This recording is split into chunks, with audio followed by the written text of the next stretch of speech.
Diplomatic relations جو ہیں وہ بحال ہوئے تھے. اب دونوں ممالک کے درمیان یہ جو بحالی ہوئی تھی تعلقات کی, اس کے بعد نا ایک مشترکہ بیانیہ بنا تھا. اب وہ میں آپ کے سامنے پڑھتی ہوں. اس مشترکہ بیانیے میں ایک لائن درج تھی, ایک بات یہ لکھی گئی تھی that Japan fully understands and respects China's view that Taiwan is an inalienable part of its territory. یعنی جاپان چین کے اس نظریے کو مکمل طور پر سمجھتا ہے اور اس کا احترام کرتا ہے کہ تائیوان اس کی سرزمین کا ناقابل تسخیر حصہ ہے.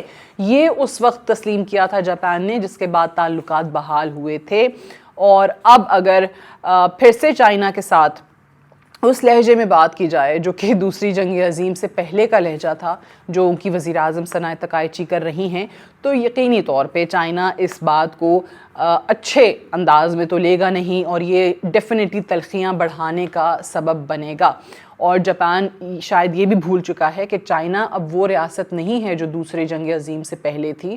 چائنا اب بہت ترقی کر چکا ہے, چائنا ایک بہت بڑی گلوبل پاور بن چکا ہے اور چائنا یا بیجنگ جو ہے اب وہ ٹوکیو کی بولنگ مزید نہیں سہے گا. آج کے لیے اتنا ہی. Thank you so much for watching.